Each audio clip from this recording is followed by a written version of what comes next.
I am Dr. Christy Taylor, career and executive coach and founder of Work Global News Magazine and Work Solutions LLC. And I am so excited to bring you another one of our many Changemaker interviews. And today we are featuring Lacey Artemis.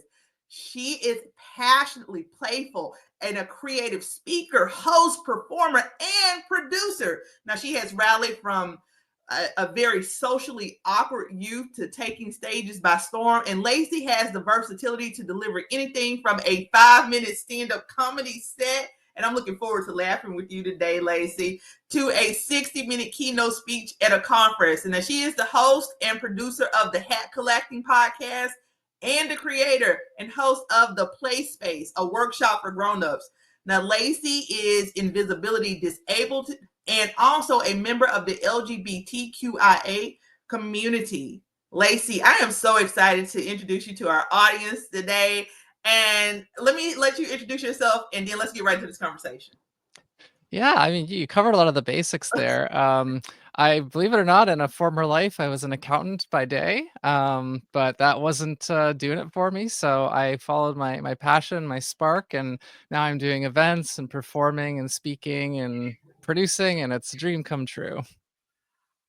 So, okay, we always start up these interviews because we do have questions, but I just think, how do you go, like, what makes you wake up one day and go, I'm an accountant. I live life literally by the numbers. But obviously, that creative element always existed in you. There was something burning in your heart because you have had such a unique journey. You've done everything from podcasting since you have kind of followed that creative heart of yours. You've done everything from podcasting and creative production to founding Arty Mix Events. Can you just share a little moment that you realized like you were meant to be in this creative space for playful and meaningful connections? Yeah, so like I said, I was doing accounting for many years and I was still doing the creative stuff on the side because that's what most creative people have to do. You have your good enough day job and then you create on the side. And I took improv classes about 7 or 8 years ago. I'd never done that before. And I took that and it started to bring me out of my shell. And just really between that and some of the old podcasts that I did years ago, there was something there that like planted a seed and it just kind of, it kept sort of, in the back of my mind, it was like, that was something. There's something that made me feel something. And just over the years, I've continued to lean more and more into that and away from like, I'm still an organized, detail brained person, but I'm thriving more in the social and the performance now. I love your versatility because, I was a fourth grade teacher for years. And I promise you, why I taught math and science. You know why I was a fourth grade teacher? Because anything to do with numbers above fourth grade could not handle it. So I applaud you for being able to, work in the spaces that you work in, and then just feeling confident enough in yourself and empowered enough in yourself to move into the space where you feel like that you can have the most impact. Because, this feature is all about us being a change maker. And as a career coach, I'm so excited to always interview people who follow their hearts and their dreams. Now, you actually describe yourself as multi-passionate, and at times that made the traditional career advice hard to follow. So how do you finally learn to turn what wide range of talents that you have into your greatest strength? So a lot of stumbling around for many years, because I just couldn't let it go, even though I kept being told, like, you gotta pick one thing, you can't be doing all these projects, but that's what made me happy. That's what got me up in the morning, and so I just couldn't not do it. But what I learned the hard way over many years was that you have to find a sustainable way to do these things. And that's something that took me longer to learn of like how could like there's a friend of mine, Rachel Kelly, that she said like from how do you make it easy for yourself, because otherwise it's probably not going to last. And I'm at that point now where I've sort of built some systems and I found some of the right people, and it's just I've made it easier for myself, thankfully. Can we dive a little bit more into that? You talking about you being this multi-talented person, you being called into this space, right, of creativity, and you just kind of touch points of like you put systems in place to make it easier for yourself. But I want to touch on two things with you. I just want you to tell us like what was that moment? Like were you sitting in the office one day was like, I absolutely cannot do this another day? Or like, what was that turning point moment? And then I want to dive into like the systems that you put in place for yourself to make this work. Yeah, so that moment really kinda stretched out over about, 10 years, but there was a literal moment last fall in, October of 2024 because I was going through the meat grinder at work at my job, and I was not getting any support there, and I was building up this new career and this new life or trying to at the same time. So I was, like, pouring literally every last quirk of energy in my body into these things, and my body gave out on me, and I ended up in the hospital from stress-induced burnout. And from there, I went on medical leave, and it was like, I know I don't wanna go back to that. Like, certainly not that particular company in that environment, but, like, this job in general, it's just not right for me anymore. And I've spent the last several months since then going all in on this, and I'm very happy with the progress that I've been making. Well, I just love the fact that as an entrepreneur, it's like we have been just so conditioned in society that like, oh, you have to work yourself literally to death, that you find yourself in a hospital burnt out, that because people pass away and it's like the job will advertise the role the next day, right? So we're so committed to the job, and then we're trying to balance our own lives that we end up getting burnt out, right? And I have met so many people at that point. So I'm so happy that you were able to go full in. I hate that you were forced into that kind of situation, right? But I'm so glad that when you decided to go full in, it kind of took off. Now, you spoke a little bit about burnout, and many people struggle with burnout. And when they try to juggle multiple passions like you're doing, and just from the lessons and story you just shared with us, what are some of the lessons that you've learned about protecting your own energy while doing all the things that you love? Yeah, I would say the sustainability aspect definitely is very fundamental. As I was reflecting on these questions ahead of this interview, I was thinking about that one because even though right now I still am doing several things, or at least, two things that are very involved, unfortunately, right now, some of my other interests and hobbies are just completely on pause because there's just no time and no space for them. And I know if I tried to throw them on top of the pile, I would collapse again. So I'm managing what I've got going, and I'm good with that right now. So I think it's about finding a compromise between I can't literally do everything, but I also know I won't be happy and I won't thrive if I force myself into a little box and I'm only doing one thing. So there's a middle ground that I had to find. I'm glad that you found it. I want to get into a deep dive here about what is the type of work that you're doing. Okay, so you got two areas. Then we're going to talk about, how you have this mission of really helping adults reconnect with their own creativity. But I actually want to talk about what your business, right? So let's start with Arty Mix Events, or which came first, the podcast or the Arty Mix Events. So, funny story about that. Hat collecting, my podcast, originally started in 2020, and I did it for 2 years, and I had to take a break from it because it was too much work. Because it was my life's passion project, and I was putting everything into it, and it wasn't sustainable. And so I was like, I need to take a break, and that break ended up being 3 years. But I recently remember, like, I just love doing that. I need to do it again, and it's still relevant, that topic, that concept. So I was like, okay, the hiatus is over, it's coming back. And that's what happened with that one.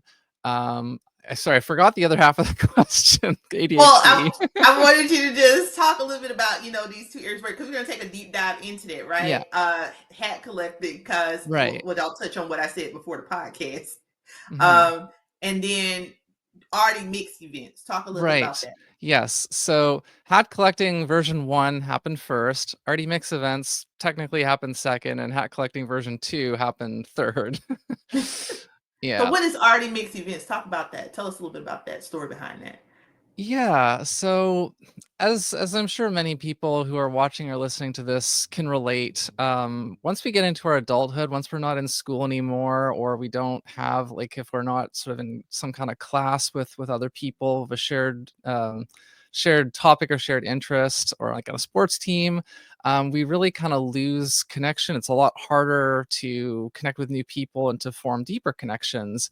And as a former introvert, I'm familiar with that too. And then the pandemic happened, and that made it just so much worse. And a lot of venues went out of business, and a lot of event organizers like quit, or they left the city, because I'm in Toronto. A lot of people just like left because it was not worth it anymore.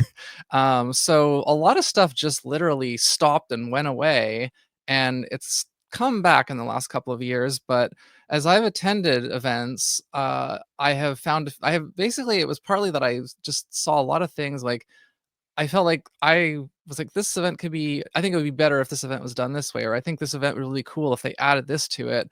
And it's one of those things like, "Oh, if I think this event should exist and it doesn't, well, why don't," like, I didn't wanna start an events company truly, but I realized, well, this is a problem that I'm not gonna get what I want if I don't do it myself. So I had to step up, and it's been good because it allows me to put a lot of my skills and passions into something. And I love, connecting, and I love being creative and playful. So it not only helps other people by creating space for them to do that, but it also allows me to do that too. So it's great when you can help other people while you're doing what you love. So give me some examples, because your bio talks about how you can do anything from a 5-minute stand up to a 60-minute keynote speech. So when we're looking at Arty's Mix Events, is that you in this element doing this, or are you curating other people to come in and share their talents? Like, give us an example of a couple of events that you've been able to do through your company. Yeah, so Arty Mix Events is kind of like an umbrella. It's both for me to run my own events, or like things that like concepts that I have that I want to execute on, and it's also me as like a host for hire, or performer for hire, because I have been booked for stand-up comedy shows. I've been booked for storytelling shows.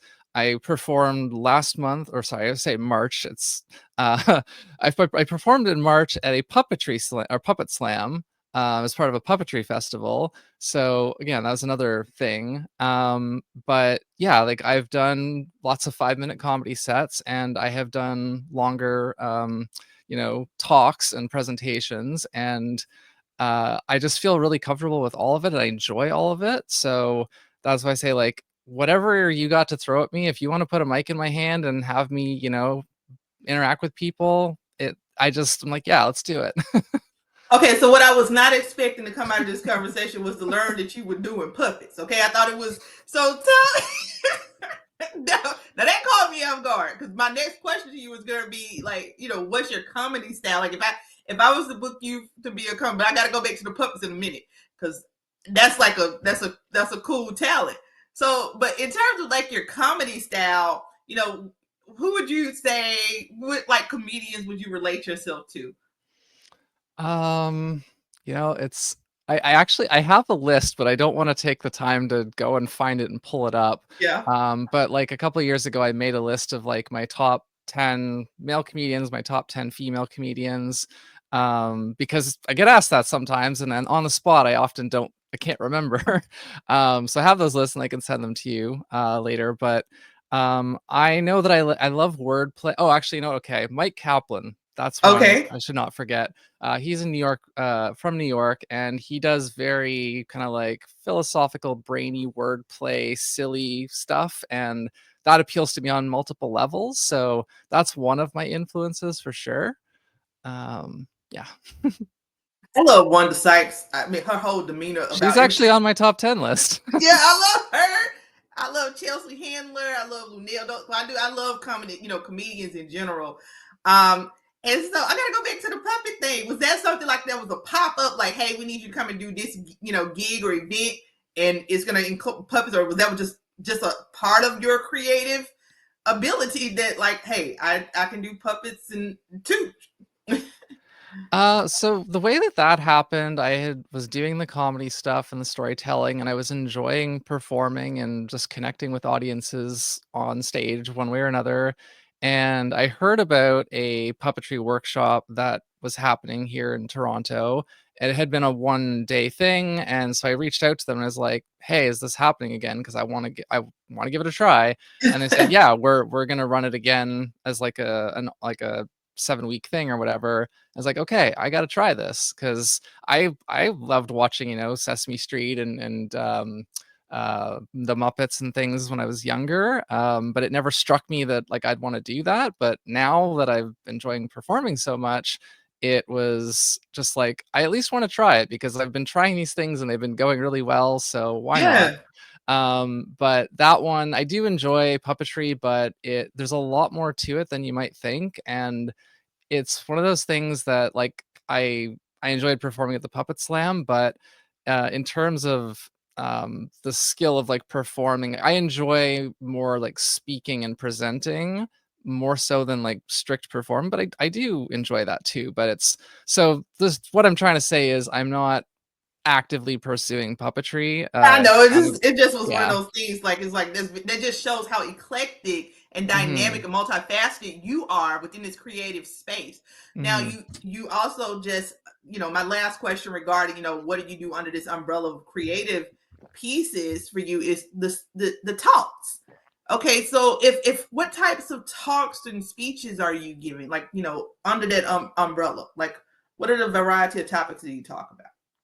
Yeah, I did a talk last fall about alter egos, basically like living a double life and the different, again, kind of the different hats that we wear and the different personas that we take on for different reasons. And I've got a talk about, basically about embracing awkwardness, embracing the things like turning what you perceive as like a weakness into your strength, to not be like controlled or ashamed of it, but like, own it and use it as a power.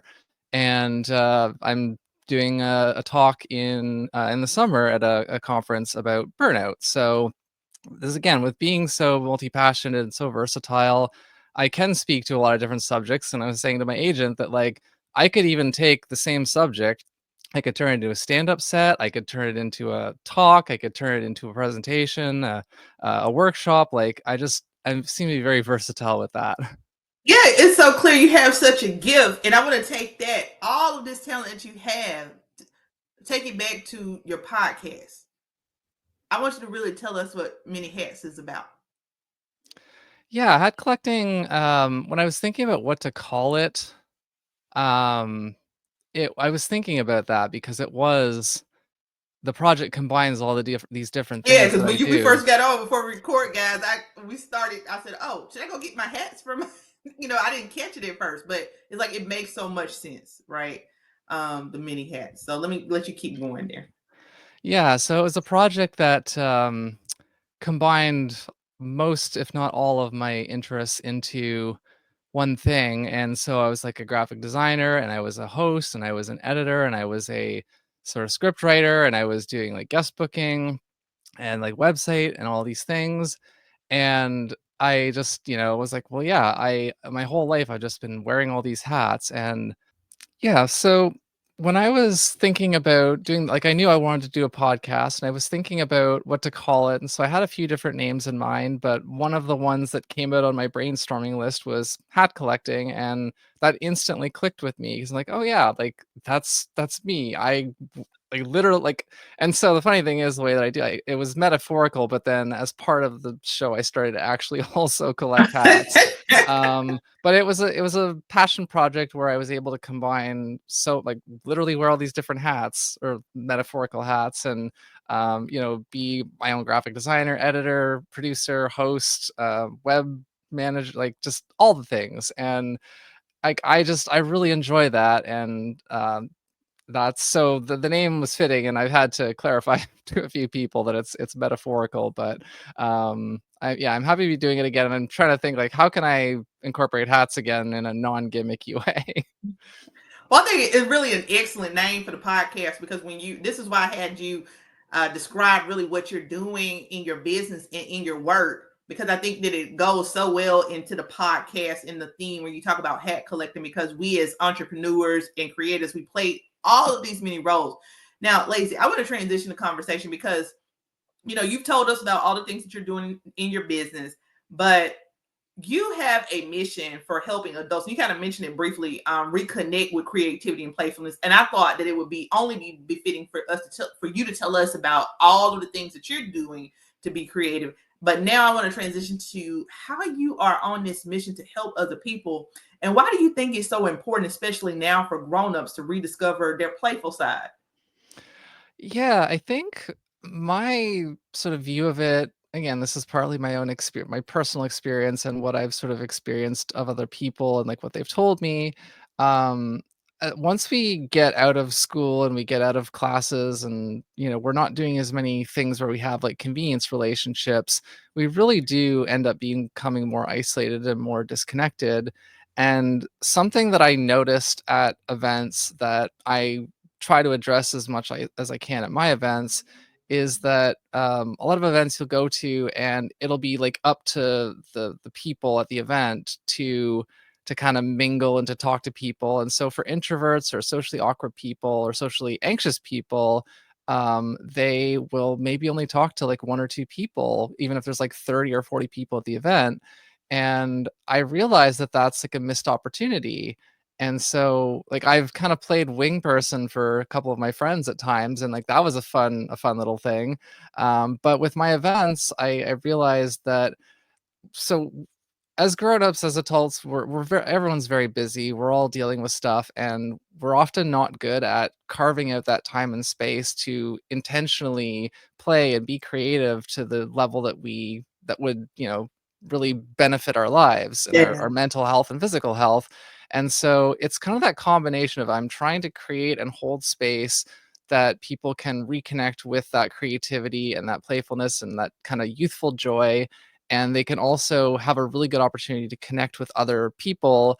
And try to structure the activities so that people get to kind of circulate and they get to connect, even if it's just briefly, but they get to connect with more people. Because my thinking is that if I go to an event and there's like 6 tables and I'm at one table and I just stay at that table the whole time, I meet like 4 or 5 other people, but I'm not connecting at all with these other people. And like if I'm sort of made to kind of spend some time at each table, then there's a much higher chance that I'm gonna feel some kind of resonance with somebody that I cross paths with and be like, That person was cool. I want to follow up with them." And that's part of connection too, is like finding the people that you're like, you know what, I'm resonating with you. I'm glad that I met you. And that doesn't happen as much if we don't get to interact with as many people. And so it's that combination of people just we don't many of us don't set aside that time and space for ourselves, and we need help to do that, or it's really good to have help to do that. And then being mindful of that aspect that some people need a little bit of extra help to not just stay in one corner and talk to one person. Yeah, I'm like that. Hey, I seem like the most extroverted person you'll ever meet, but I'm telling you, I moved from Florida to DC and it's so cold up here. So, oh, well, I can't talk because you live in Toronto, so I can't. So I'm just like staying in the house, you know. But I love that, you know, as you are doing the work that you're doing through your company and the events that you're hosting, that you're making sure that you're, kind of making it a effort to a mission to connect people and make sure that people don't stay in their comfort zones, because I always say, hey, we get comfortable in the comfortable, and that's why we don't always connect. Another thing about you, that you are open, you have really shared openly in your own journey about navigating late diagnosed neurodivergence and transition as a part of your journey. So how has those experiences shaped the way that you approach leadership, community building, and storytelling? Yeah, I think for me, again, sort of connecting both my own personal experiences and the experiences that I've sort of observed or heard anecdotally from other people, the way that I kind of look at that is leadership is, well, it's right in the name, it's like leading, which is being proactive, being empathetic, being like trying to support and encourage other people to get the best out of them. Well, not only to get the best out of them, but to have them get the best from Mhm. themselves. And part of that is understanding or having some awareness that other people's experiences are different. And something that I have experienced at a lot of events that frustrated me was that there was no consideration for sensory issues and visible disabilities. And often, unfortunately, a lot of venues in Toronto are not even physically accessible, they're not wheelchair accessible. And so for me, in my events and the events that I try to go to in the work, like I'm leaning into I'm trying to lean into advocacy work as well, because I sort of look at myself as being kind of halfway between two worlds, because I'm white and I'm mostly able-bodied, so those are two big privileges that I have. But then I have this invisible disability, and I'm transgender, which others me, and there's not as many spaces that I'm welcome in. So I recognize that I want to support more people that have the experiences that I have, and I want to help the people that don't have those experiences to be more aware and to hopefully take more leadership and initiative to uh, step up and be more inclusive and more accommodating, as opposed to just kind of like, well, that's not a problem for me, so I'm not going to worry about it. Yeah. Yeah, I love that answer. I work in diversity. Part of the work that I do through Work Solutions is diversity. And last year we had a Diversity Works Roundtable series, and I actually had an opportunity to work with a couple of advocates from Canada, right there in the Toronto area. I have to look up their name when we get offline. Who are, because you're so right. And I mean, disability necessarily is not my space, right? But the advocacy that was going on is like, okay, to your point, that it was some of the same sentiments in terms of being able to make those accommodations and support individuals. And then also just for transgender rights, right? You have the voice to be able to speak up. Things are not going to change. Things are not going to, there has to be some level of equity. So making sure that you're speaking up and advocating. And you are the kind of person that I'm talking about when we're talking about being a change maker, because sometimes people think that to be a change maker that you have to go out and save the world. Sometimes you just have to save yourself and save your space in your community.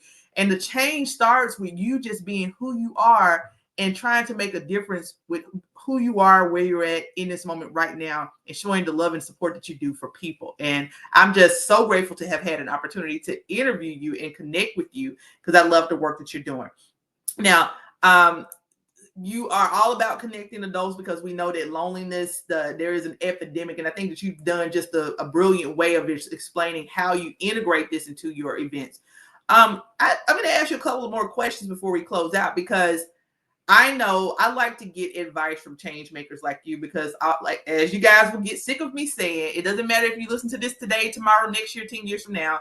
The advice that is given by the change makers who come through this platform. It is timeless. Now, for you, it's about curiosity, creativity, and building that sense of community. These really are the values as a leader and change maker that guide your decision making. So how do you use those three pillars to decide what projects to collaborate on, to say yes to, or what projects to say no to? Yeah, that was something that I got that advice from one of the coaches that I've worked with, and she literally said, like, if you only say yes to things that fall in one of these three buckets, then like she helped me identify those as my core values and say, okay, now just only say yes to these, and everything that you do is going to take you closer to your goals and what you want your life to be. And she was right. And so, yeah, for me, it's like curiosity is like both in learning and in teaching. The creativity obviously is in, I like to express myself and get my ideas out there, but I also want to work with other people and help them do that. And just, again, a rising tide lifts all boats, as they say. And then community, because no one does this alone. And there's so many people that have helped me and listened and supported. And I can't deny that. And so, I'm trying to do what I can with community, but it's that's a bit of a tougher nut to crack, because again, everyone's overloaded and trying to, do their, like, just live their life. And um but yeah, it's gotten a lot easier to just to look at things and to like see how it, like, it's sort of the thing of, like, if somebody just says, like, okay, don't think, but I'm going to say something, and just react to it. And that's kind of what it is. If somebody reaches out and says, like, hey, here's an opportunity, are you interested? You say, okay, I can see why you might think that that's, in my wheelhouse, and maybe in, a year ago that would have been more in alignment with that, but it's not the right thing for me right now. But hey, I could try to pass this on to somebody else I know who would be interested. And I hope that answers the question. I think it was a little bit. Because it's I think that anybody listening to that can pull some practical advice, but I think that question and your answer to that question is the perfect segue into our question, where we always say, you as a leader and a change maker, give us one piece of advice that, again, if I'm listening to this today, tomorrow, years from now, that for someone who feels unseen, unheard, or underestimated, just like you once did, what would you want them to hear loud and clear? What would you want them to take away from my conversation with you today?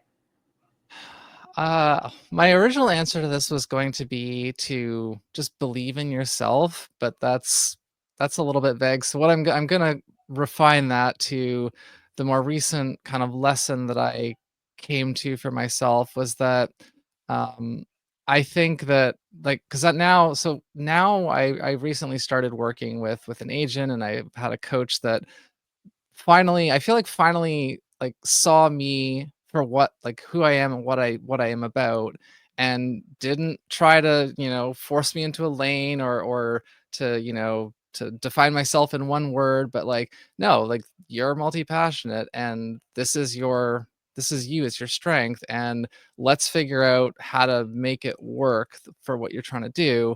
And so I would say, I know it's not always possible, because sometimes, you can't find certain kinds of help for free. But if you can find the right kind of mentor that understands what really matters to you and wants to genuinely try to help you get there, and find creative and empathetic ways around the roadblocks that you're going to run into, that is like the most valuable thing that I could think of, because not having that support and having everyone tell you to do something different, that was really frustrating, and it sidetracked me many, many times. And I finally have found the right mentor and coach, but also I have built the confidence in myself and my abilities that sometimes I still push back. I say, you know what? I'm doing this the way that I feel like I need to do it. So, yeah. I love that response. Now, my absolute last question to you is, tell us what you have coming up, plug away. What do you have coming up? Where can people find you? And of course, we will have all of Lacey's information in the description box wherever you find this across our platforms. But what do you have coming up next? Where can people connect with you? I'm just pulling up my thing here, because I don't always remember everything off the top of my head. Hey, I get it. Um, for anyone who might happen to be listening in Toronto, that's where I do most of the things that I do. I host an every other week nerdy trivia night here in Toronto. My podcast, which is also kind of every other week presently. I'm performing at Speaker Slam on May 27th at Lula Lounge here in Toronto. My next play space workshop we're planning to do it in early June. I will be at the 2S LGBTQIA Global Business Summit for the Canadian Gay and Lesbian Chamber of Commerce on June 12th and 13th. And I will be a keynote speaker at the Ideas Conference in late June. There's other stuff that's in the works, but I can't officially announce it yet. Well, you are booked and busy. I love it. I love your advocacy. I love your platform. I love your creativity, and I respect and really, really love your commitment to giving back. And you are just the type of person that we enjoy featuring here. And I told you we launched this project in January, and you are interview number 48. 8. Mhm. So I'm so excited, so thankful and grateful to have you to grace our platform. Stay connected with us, and thank you guys for tuning in. Check out Lacey's interview across our platforms. It'll be available on iTunes, Amazon, iHeartRadio, as well as YouTube. And of course, check out the article on workglobalnews.com. Have a great day.